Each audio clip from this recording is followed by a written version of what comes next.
Parlons à présent d'Ecophyto 2018. C'est un nom de code, celui du plan de réduction des pesticides. Plan qui fait suite au Grenelle de l'environnement. Il ambitionne de réduire de moitié l'usage des pesticides d'ici à 10 ans.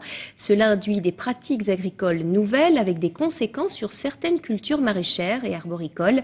Les producteurs se retrouvent en effet pour l'instant sans solution technique.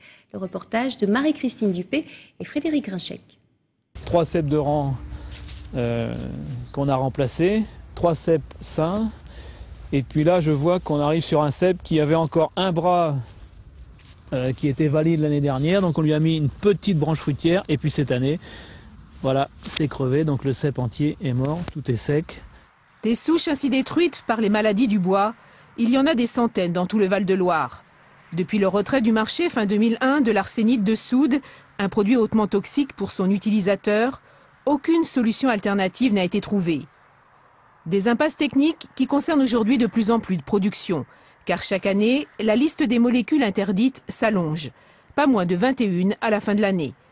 C'est le plan issu du Grenelle de l'environnement, auquel viennent se superposer des mesures européennes pour limiter le nombre de substances dites dangereuses. Une bonne chose a priori que ce grand ménage dans les armoires à produits chimiques. Une bonne chose, oui et non. C'est un peu, on nous empêche un peu de travailler. Si on va d'une manière assez brutale vers une suppression de certains produits, on va être assez mal pendant quelques temps, oui. Colza, blé, maïs, toutes les grandes cultures sont touchées. Alors qu'ils disent avoir déjà réduit les doses, les producteurs appréhendent les conséquences en termes de marché. Nous, dans un premier temps, on va subir le retrait de molécules et on ne va pas encore avoir les nouvelles variétés ou les nouveaux produits ou la biotechnologie pour nous aider. Donc on va être confronté pendant quelques années à une perte de rendement indéniable. Les maraîchers connaissent le même sort. Sur le poireau, c'est dans quelques semaines qu'un produit anti-mouche n'existera plus. Mais sur les radis, ça va faire 1 an. C'est la mouche du chou ou la mouche des semis. Elle coupe la racine et après le radis est mort. Ou alors elle prend le radis un peu plus tard à la récolte. Et elle fait des dégâts dans la racine, donc le radis n'est pas commercialisable. Afin d'aider les producteurs nantais qui cultivent 20 millions de bottes par an, des expérimentations sont mises en place directement chez eux.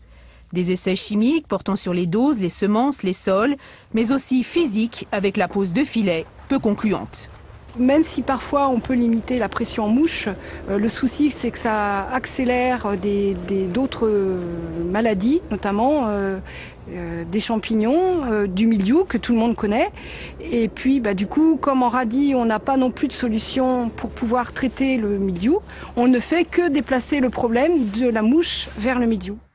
Pour la vigne, l'Institut français du vin, l'INRA et le CNRS cherchent en réseau à mieux comprendre le phénomène pour proposer de nouvelles méthodes de lutte qui passent peut-être aussi par une autre conduite de la vigne. Je ne veux pas dire que sol travaillé, sol enherbé, sol désherbé, j'ai pas vu de différence. Non. Seule solution, arracher, replanter. Oui, mais en réfléchissant bien, je me dis mais je remets le même matériel végétal, donc... Qu'est-ce que ça va faire, quoi? Est-ce que c'est vraiment la bonne idée? Modifier les pratiques sans toutefois compromettre la production parfois stratégique pour un terroir, c'est le défi actuel du monde agricole.